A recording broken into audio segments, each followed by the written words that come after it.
यो नुन अनि यो सुन है, यसमा के भिन्नता पाउनुहुन्छ भन्नुहोस् त। यो नुनले चाहिँ नि पक्षपात गर्दैन, न त भेदभाव गर्छ है।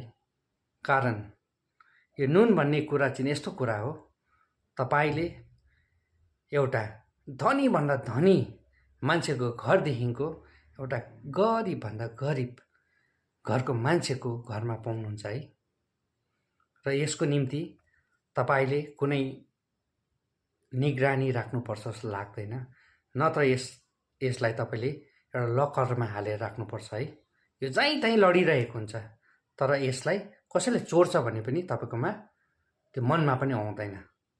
तर यो सुन भन्ने कुरा यस्तो कुरा हो, यसले पक्षपात पनि गर्छ, यसले भेदभाव पनि गर्छ, यसले रक्तपात पनि गर्छ है।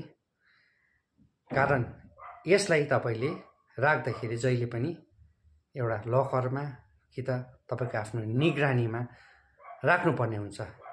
त्यसैले यो भिडियोको मार्फत तपाईलाई मैले के भन्नु खोजेको नि, तपाईको जीवनमा पनि तपाई यो एउटा नुन जस्तो भएर बस्नुहोस् है। कसैमाथि भेदभाव नराख्नुहोस्, पक्षपात नगर्नुहोस्। मान्छेले मरेर लानु केही पनि छैन है। कर्म नै धर्म हो जस्तो लाग्छ। त्यसले गर्दाखेरि तपाईले आफ्नो जीवन पनि यो नुन जस्तै सफा राख्नुहोस् है।